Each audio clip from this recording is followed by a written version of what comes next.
Hey, comic lovers, EMoney and the old man back with you again for another comic review week. So we have quite a handful of comics, like almost like 20 comics 20. of comic books from the February 3rd week. So we're going to get into that. Before we get started, though, don't forget to subscribe to our channel, turn on notifications, give us a thumbs up, and if you like, leave us a comment. Let us know what you think of these issues. All right, so want to give them a little recap on how we score the comics. We score on a 5 possible shield system. And the way I look at it is if the comic book is a good story that I enjoy, I give it the average score of 3 shields. Mm-hmm. The artwork, if it tells a story, doesn't distract from the story, yet it's not good enough that I actually stop and look at a panel a second time to enjoy the panel itself, that's 3 shields. And then we'll take your score, which you give me separately from my scores. We don't compare notes until after we know what each other's scores are. And then we average them out to give the comic itself its final number of shields. Now, as always, this week, we tie, like about a third of the time we have identical scores. So for most comics, there's 4 numbers involved in the final score. EMoney's writing story and EMoney's artwork score. And then Old Man's story and Old Man's artwork. Now, several issues will have several stories. So we do our scores on each story. And then we average that together, and we still come out with the Final score number for that particular comic book. All right. Right? So I think we covered everything. Let's get going. All right. So first, we're going to run through the Future State DC books again.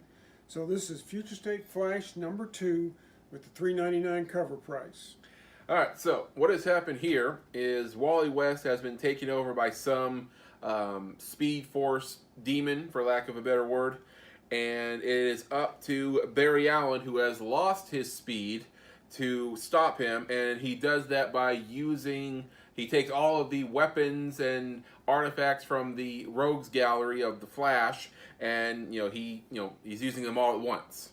So it makes for a very interesting battle. I was very entertained by it, which is why I gave the story a 4.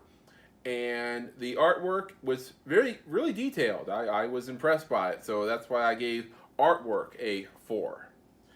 All right. To me, the best part of the comic is how he uses the artifacts from the Rogues Gallery. I thought that was fascinating. Mm-hmm. Artwork,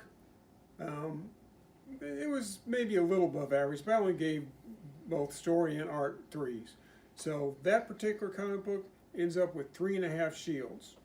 All right, so on to the next one. We have Future State Harley Quinn number 2.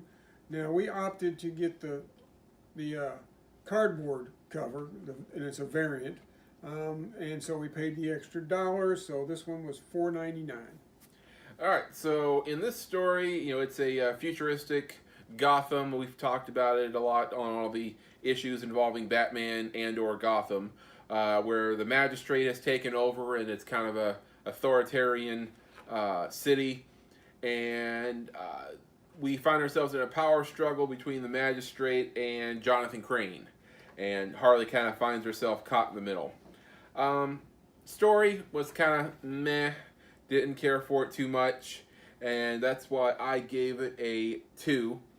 Artwork, I feel like this is the kind of artwork that some people might enjoy, some people might see the beauty in it, but not me as much. It had kind of an anime feel to it, which I don't usually care for, so I gave it a 2. Well, story-wise, Harley is not my favorite character. Now, I've enjoyed some of her stories and her solo titles before, but I just not really buying into this story so far, so I only gave it 2 for story. Now, if the artwork and the inside look like the artwork on the cover, it might get a 5. But unfortunately, that's not the same artist. So I was only able to give the interior art a 2. So we agreed on this one. and Future State Harley Quinn gets 2 shields. I mean, when a better artist does the cover, I mean, does that not feel like false advertising? No, because I'm used to the industry. Okay. I mean, it happens all the time. Oh yeah, constantly. Next we have Future State, the next Batman #3.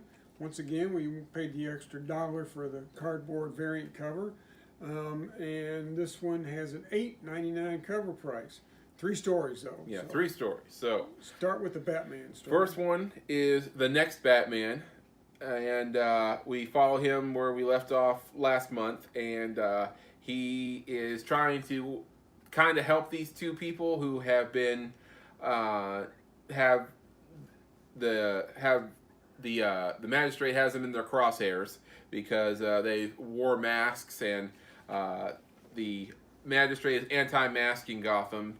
You know, basically it's shoot to kill, and so Batman takes them, and he wants to do this the right way, the legal way, or what should be the legal way, and the last panel, I looked at it as like, you dick. So it was a good story, which is why I gave it a 4 on the first story. Artwork, really good, really well detailed. I ended up giving artwork a 4. All right, so for me, I thought the story was pretty good. Artwork was pretty good, so I gave it a pair of 3s. So the first story averages out to 3.5 shields. Now for the Outsiders. All right, so key thing about a good story is you have to make me care about the characters, which I find a hard time doing for this story.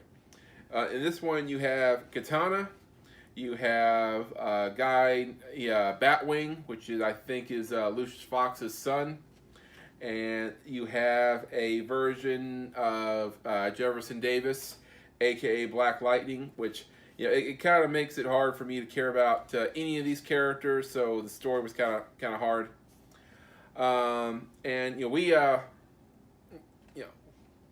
Jefferson Davis, Black Lightning, it's hard for me to get into. I mean, we stopped watching the show. I mean, it was we couldn't get into it. I mean, I think what it was with the show was they kept dragging out this story involving his youngest daughter and her, running away, and it just drug on and on. Finally, it was like, all right, you know what? We're over this, right? Well, I mean, to be honest, the same thing could happen to Batwoman. We started watching the first couple episodes this season, and it's too much Alice. Oh, okay. Since you brought it up. Uh-oh. Okay, I'm going to rant a little bit here. Sorry. All right, so do you know how many villains there are in the Batman Rogues Gallery? A crap load. I mean, it's the #1 Rogues Gallery in comic books. I mean, the only people that come close are Spider-Man and the Flash. Batman's still #1. And we have hardly seen any rogues in the Batman Rogues Gallery. All we are getting pretty much is Alice, who's not even she's an original villain to the show, and she's boring. I mean, she has this whole shtick where, the Alice in Wonderland thing, and she's gone crazy, and now she wants revenge on Batwoman, and it just goes on and on. And she might have been a decent villain for like half a season, but she kept going on and on throughout the whole first season. And the crazy thing is they had an out.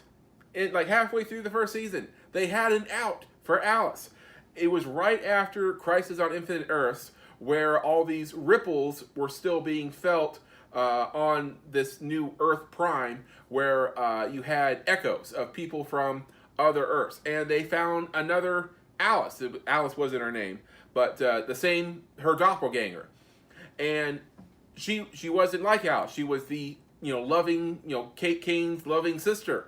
And they could have gotten rid of Alice. They could have gotten rid of Alice and kept the actress on the show. But they wasted it. They killed the doppelganger. And they kept Alice going for the rest of the season and into season 2 now. Looks like she's going to be around all of season 2. I mean, now, and in the end of season 1 and the beginning of season 2, we have seen 2 relatively minor rogues from Batman's Rogues Gallery. And that is all we have gotten so far. And I don't know if it's because you don't want to be like Gotham so shortly after Gotham ended or what, but you are wasting opportunity. You are wasting villain potential in Batwoman, and your ratings reflect it. Okay, so get your head straight. There's my rant. You okay? Yeah, I'm all right. You sure? Yeah, I'm But good. that blood pressure's up a little bit. Yeah. Any rate, why don't we wrap up the Outsider story? What'd you give it? Okay. Didn't care for the story because it's hard for me to care about the characters, so I gave it a 2. Artwork, I'm going to say it was a very weak 3. Disproportionate in some panels, so not as good. So. All right, so I agree on the storyline. I never enjoyed the original Outsider storyline when Batman was part of the team. So I sure don't care about these guys. So I gave the story a 2. I thought the artwork was a little better than you, but still a 3. So this particular story gets 2.5 shields. And now for the Arkham Knight story. All right, so Arkham Knights, I knew from the first part of this story that Dad enjoyed it more than I did. Basically, the inmates of Arkham have formed their own militia while under the rule of the magistrate, and they're trying to, fight back and take back some small part of Gotham. It's an okay story. I gave it a 3. Artwork, decent, solid. I also gave a 3 too. Well, he's right. I do enjoy that story much more than he does. I think the story is very interesting. I wouldn't mind seeing a spin-off comic book based on the Arkham Knights. So I gave it a 4, and I thought the artwork was solid. I really enjoyed the artwork. Some of the panels were excellent, so I gave the art a 4.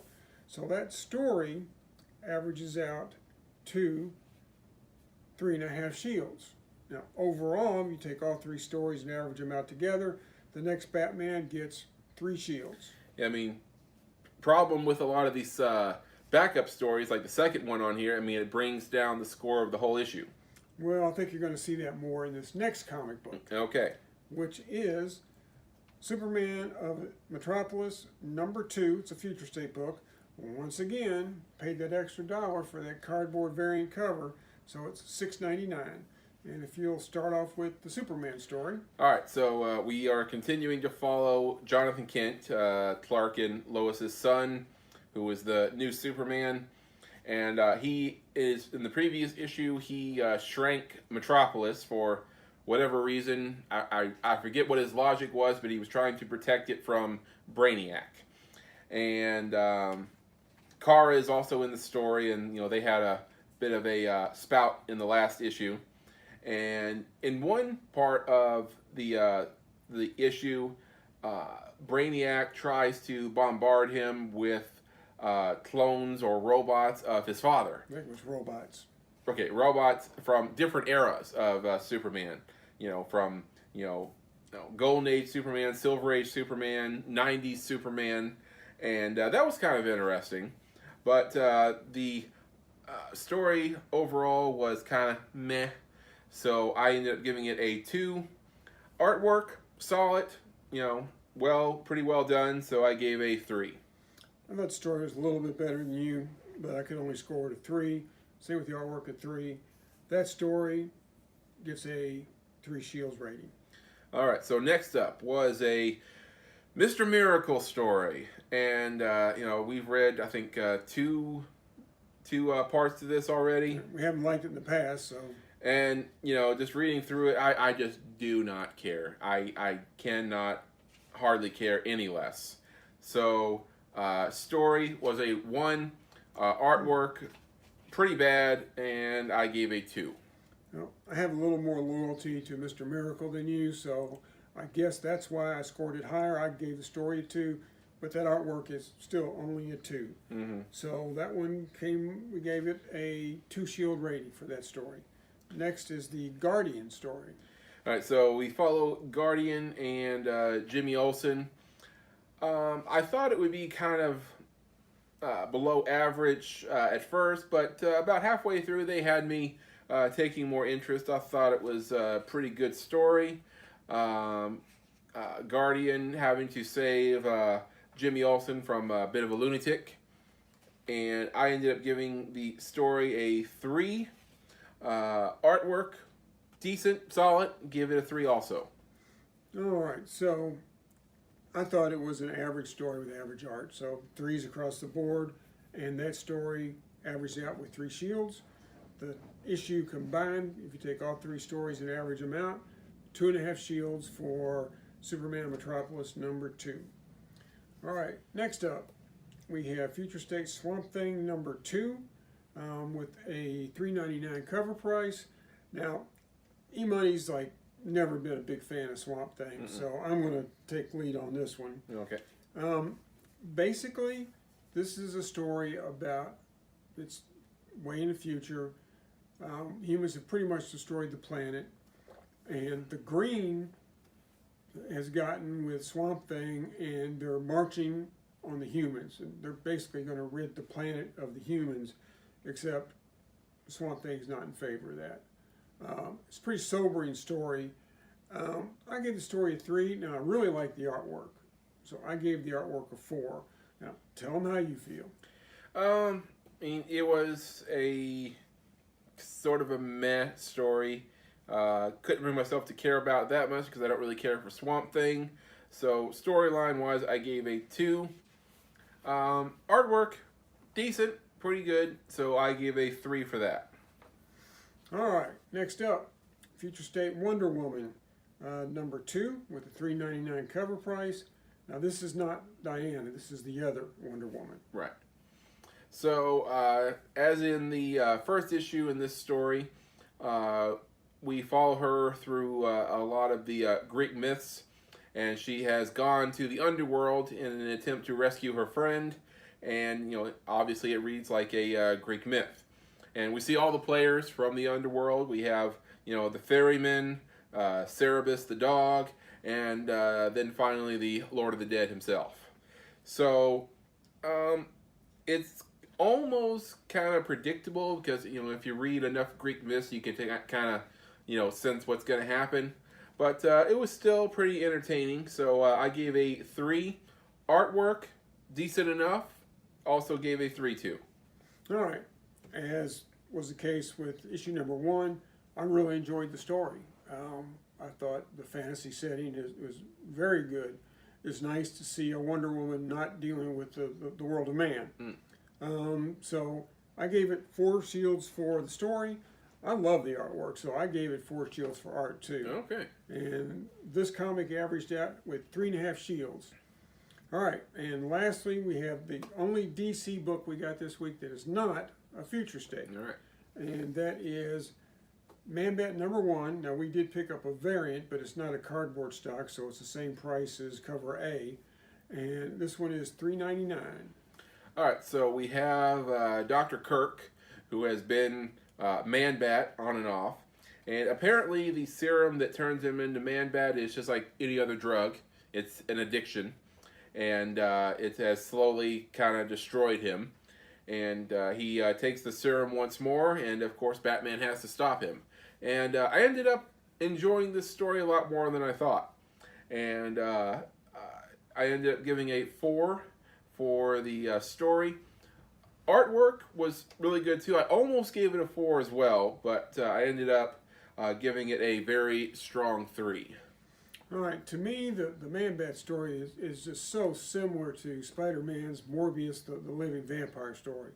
It doesn't really take anything away from it. It still can stand on its own. I just didn't find it as interesting as you, so I gave the story 3 stars. You're right on the artwork. It's solid. I gave it 3 stars as well, or shields. So that comic ended up averaging out with 3 shields. All right, so there you have it for the DC bundle for this week. All right, next up, we have a group of comics put out by Image.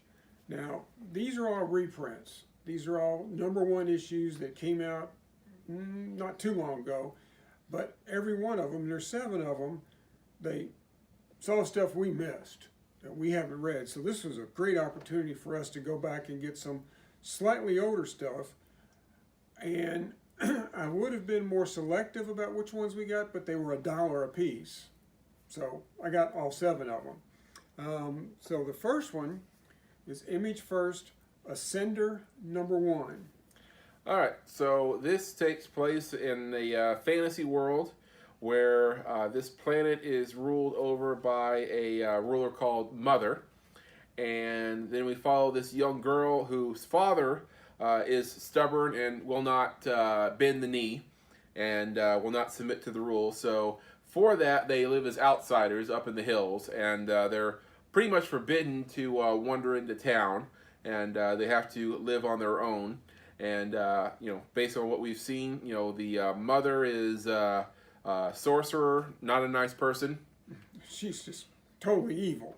Yeah, and so I love a good fantasy story, which is why I gave the story a 4. Artwork was bleh. I mean, I don't know if the artist was going for artsy fartsy, or maybe they're just lazy, it's that painted artwork Yeah. that you really hate, and I'm not a huge fan of. Yeah, don't like it. So I ended up giving the artwork a 2. Unfortunately, sucks because I enjoyed the story so much. Well, I gave the story a 3. It was very interesting. It's the type of stuff I really enjoy. Artwork, I gave it a 2 also. So that comic book averaged out to 3 shields. All right, next up, we have Image First, Bitterroot #1. All right, so in this story, it is around, I believe, the Prohibition era, and we follow a family who are monster hunters. They fight demons and ghouls and whatever other things go bump in the night. And apparently, they've been doing this for a while. They've been doing it for generations. Yes, multi-generation team. So we follow a training session where they're, I guess, a minor demon, one that doesn't cause too much trouble, I guess. And they're training some of the younger family members on how to handle it. And there's also the older family members, the ones who don't go out into the field, but they help in other ways by doing potions and that sort of thing. And it's not just monsters they have to deal with; they also have to deal with authorities and bigots and whatever other problems that existed during that time. And it's a really good story, and I am looking forward to the next issue. So I gave it a 3, and I think it's probably going to get better as it goes. And artwork I wasn't sure about at times because sometimes the faces are I don't care for it, but it didn't deter away from a 3 score for me. Well, I enjoyed the story. One of the plot lines I liked the best was one of the female characters who isn't allowed to hunt the monsters, and how she's determined to do so. I thought that was very good. As for waiting for the next issue, you realize this is a reprint. The next issue is already out. Right. I mean, You might next wanna- issue for me. Right. You might want to chase down, see if there's a trade or whatever. But I thought it was worth taking a further look at. All right, next, Image First. Did you give the? Oh yeah, I'm sorry. I gave it 3 stars. 3 stars. We tied on that one. I keep saying stars. So overall, 3 shields for this comic. All right. All right. Image First, Die #1. I wasn't really sure. Wasn't sure about this one because story-wise, okay, so these kids go into their basement to play a role-playing game or a board game, and they end up getting sucked into the world of the game. So the whole story has tones of Jumanji with a little bit of It, and the first issue was a bit on the boring side because we follow them playing the game, and we see very little of them actually going into the fantasy world.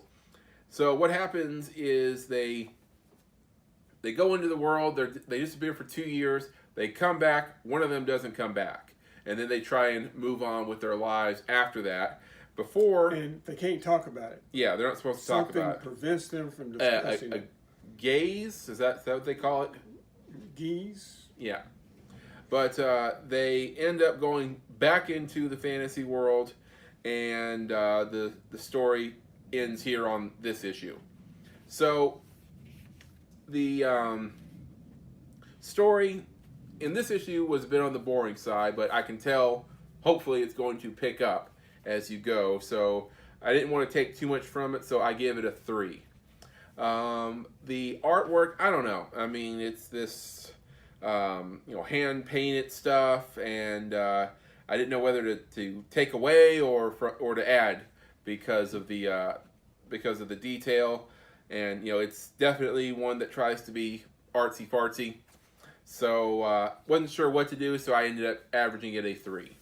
All right, for me, I love the story. I mean, it's right down my alley. I mean, they even did a cartoon back in the day, Dungeons and Dragons, which was very similar to this. So I gave it a 4 for the story, but also I didn't care for the art either. So 2 for artwork, 3 shields overall. Okay. Next we have Image First, Philadelphia #1.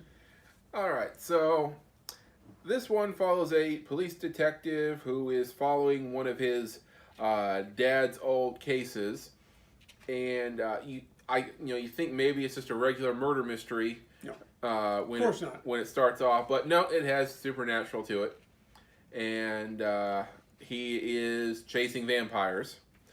And spoiler alert. Yeah, I mean, not much of a spoiler. You find out fairly early on.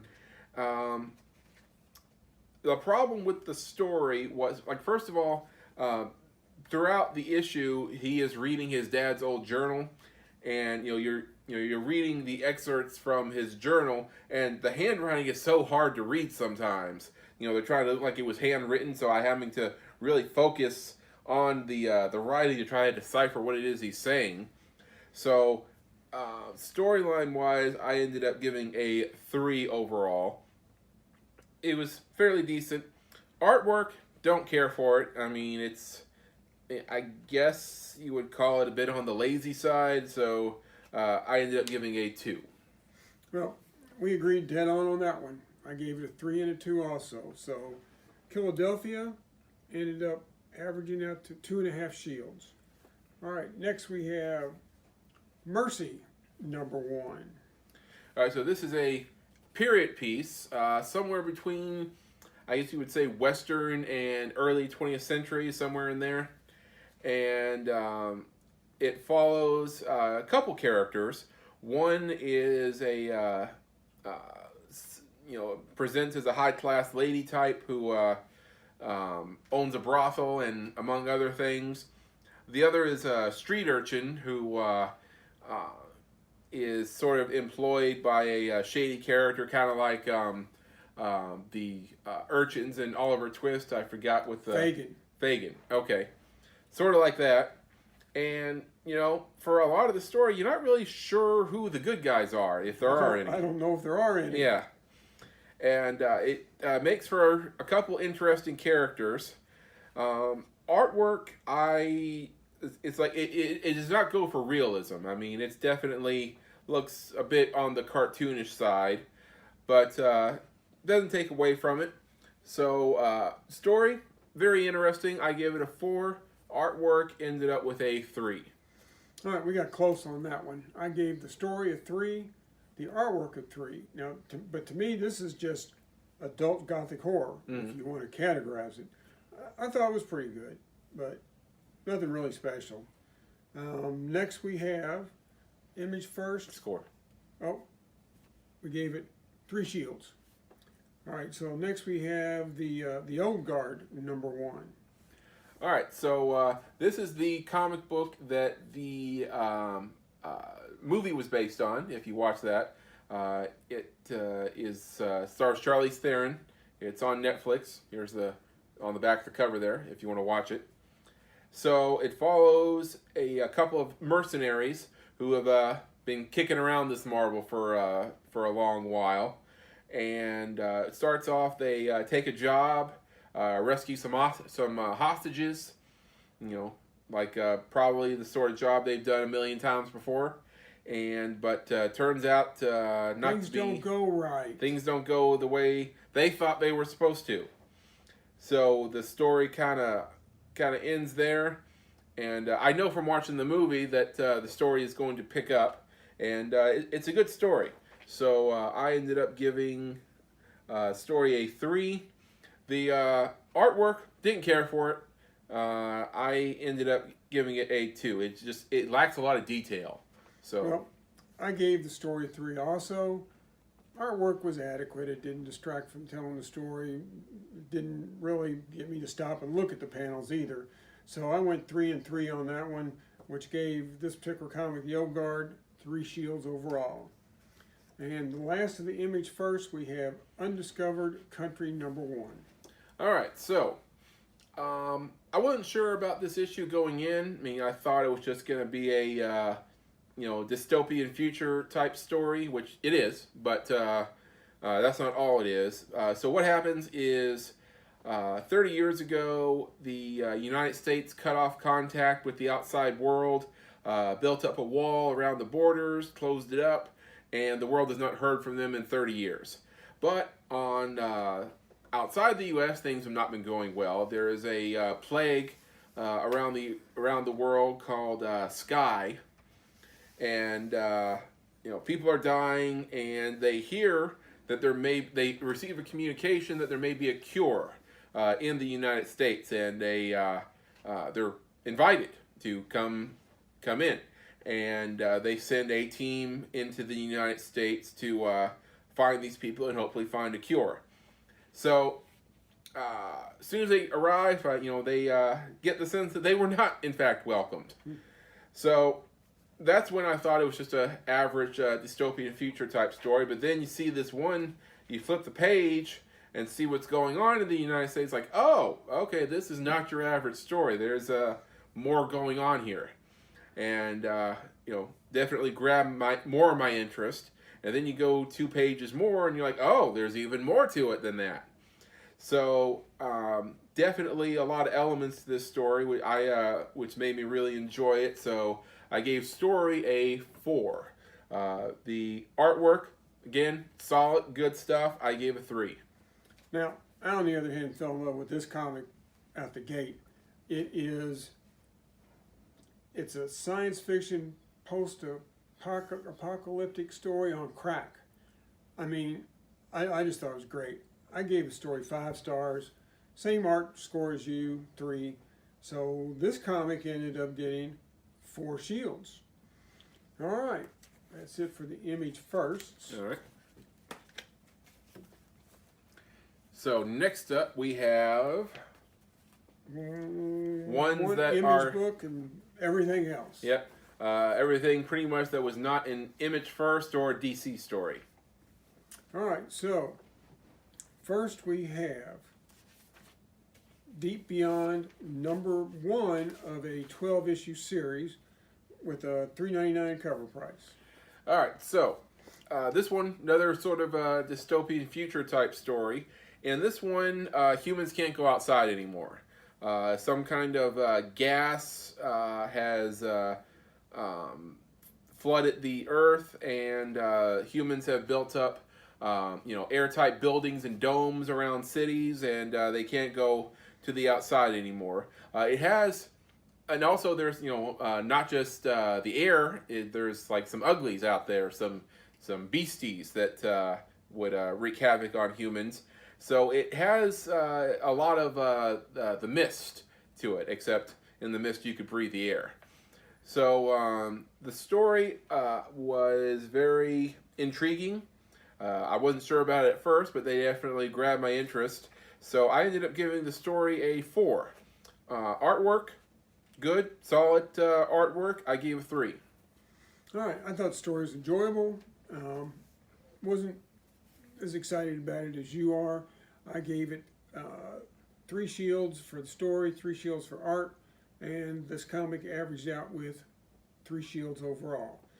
All right, next is a comic that I think it got delayed a week, which concerns me. It's by Black Box Comics. It's called Devil's Dominion #1. All right. So if you're a fan of Supernatural and Buffy, then this comic is definitely for you. It follows a woman who is a demon hunter, but she's not your average demon hunter because she's got a little demon in her herself.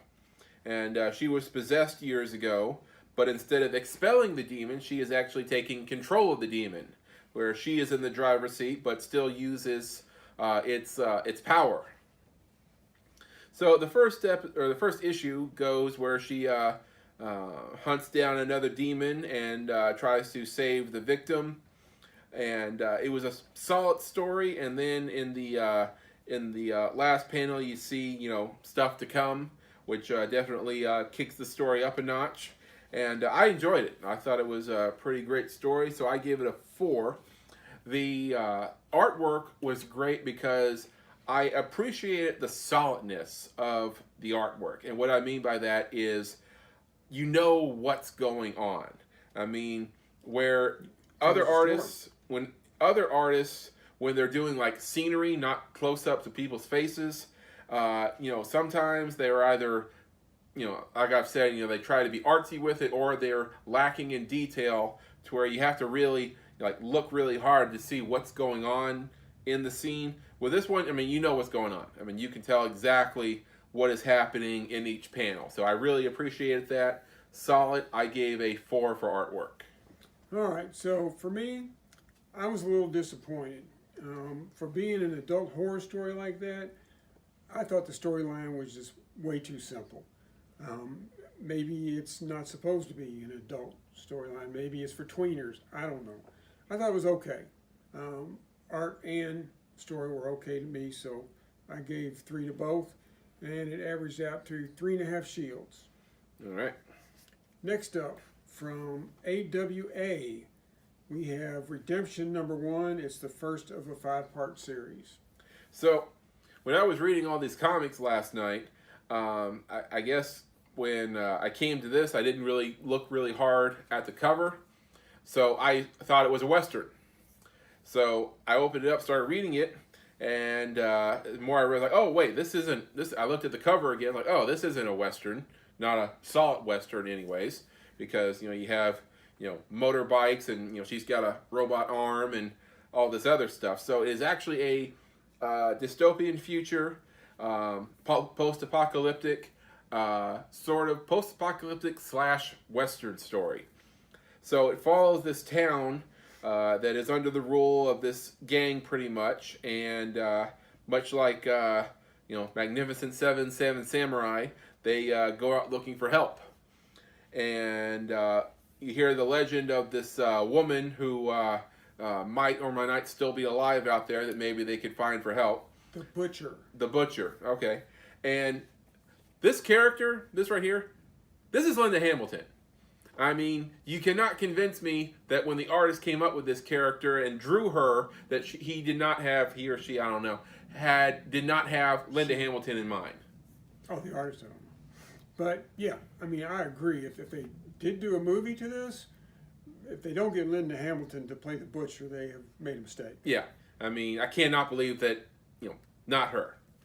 So, story was pretty great. I ended up giving it a 4. Artwork, now, the details on the faces is great. I mean, it's really well detailed. Scenery, sometimes it's like you skip details and kind of it seems a little rushed in some panels, but not enough to take away from the score. So I ended up giving artwork a 4 as well. All right. Another one that we agreed on. I thought the story was great. Thoroughly enjoyed it. The artwork, to me, you don't get a whole lot better than that. Mm-hmm. So I gave 4 shields to both. I mean, it's post-apocalyptic and Western, which what else can you want? Old Man and I both enjoy. Exactly. So overall, it easily averaged to 4 shields. Solid 4. All right. Now this one is from Boombox. It is Spectre Inspectors. I mean, I looked at the cover, and to be honest, not knowing anything about it, I almost passed. So take it from there. I mean, just like the old man, I was skeptical about it at first. Um, it follows a group of ghost hunters, three in their early 20s, one teenager, where they are trying to make a name for themselves in the ghost hunter community. And now they are coming off their success of their last video, where apparently they captured a disembodied voice and put it on their video, and that made them blow up. They went viral. So now they are investigating this apparently haunted city hall in this town, looking for their next ghost sighting. So, and the story takes off from there, and I ended up caring about the two main characters like really early on in this story, which is very rare for me. I mean, it takes me a while to really start caring about the characters in comic books, shows, whatever. But they got me going right away. So it was good on them for that. The artwork, I thought I was going to be turned off by the artwork, but ended up not minding it as much. I mean, it's not going for realism. I mean, it's a bit cartoony, but still it makes for great storytelling. So I ended up giving storyline wise a 4 and artwork a 3. Well, EMoney, I don't know what to tell you. I almost passed on this comic, but I'm glad I didn't, Mm-hmm. because I scored it exactly the same as you. 4 for story, 3 for art.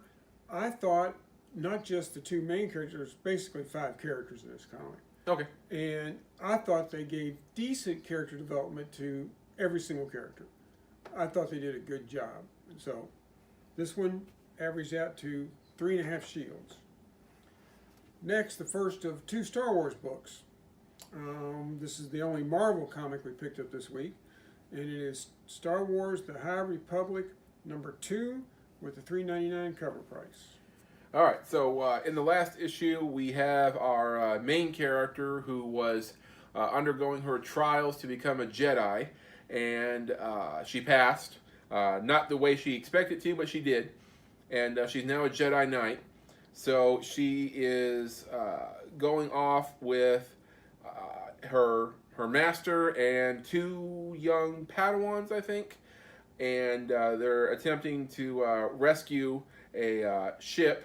And apparently, her Jedi master has a bit of a past, as any veteran Jedi would. He lost an arm when he was younger. I don't know why he doesn't have a robotic arm like any other Jedi would, but he doesn't. And he is haunted by his past, and apparently whatever it is that caused their latest emergency is the same people who took his arm. So storyline wise, I gave a 3-2. Interesting story. Artwork is solid. I mean, it's really well detailed. I ended up giving a 4-2. Well, this is unique. You need to mark this on your calendars, folks, because the old man scored a Star Wars comic higher than EMoney. At least I did for the story. The story I thought was very good. I mean, I didn't like the last issue that much. I thought this one was a much stronger story. I gave it 4 for the story and 3 for the art. So it popped out with 3.5 shields. All right, so The last comic, last issue. last one for this week is another Star Wars comic. It's by IDW. Now, I don't understand how Marvel does Star Wars: The High Republic, and IDW does Star Wars: The High Republic Adventures. Don't know, don't care. It's $3.99 cover price. All right, so if you know your Star Wars, you know that Padawans go out into the field. They are, they don't just stay in the academy. That's for the younglings. But usually, they are with their masters. One Jedi, one Padawan in most cases. But in this particular issue, in this situation, this planet sends out a distress call. A ship that is carrying mostly Padawans and maybe 1 or 2 Jedi Knights is in the area, so they send them out to help. So basically, it's a group of younglings on their own, or I'm sorry, Padawans on their own here, and they are sent to help evacuate these people. Now, the culture on this planet, unfortunately, is they have been raised to distrust the Force, and obviously any Force users. So they try to suppress that, and we meet a young girl who not only is Force sensitive, but strong with the Force. And she's been trying to hide that her whole life based on the culture she lives in. So not only is she strong with the Force, but she shares a connection somehow with one of our young Padawans. And the story goes from there. And it was a really interesting story. I enjoyed seeing these Padawans in action. I gave the story a 4. Artwork, good, solid stuff, I gave a 3. Well, lo and behold, we finished up this week with another tie. I also liked the story. I thought that the character development for the Padawans was good, and the little Force-sensitive girl on the planet, thought they did great with her. Artwork was good, gave it 3. So this one ended up with also the same as the other Star Wars book, 3.5 shields. All right, now you ready to give them the top 3? All right, let's do the top 3. Now, we kind of had to, I guess you would call it cherry pick our number 3 pick, because a lot of comics had a 3.5. So we had to pick what we thought was the best one of the bunch.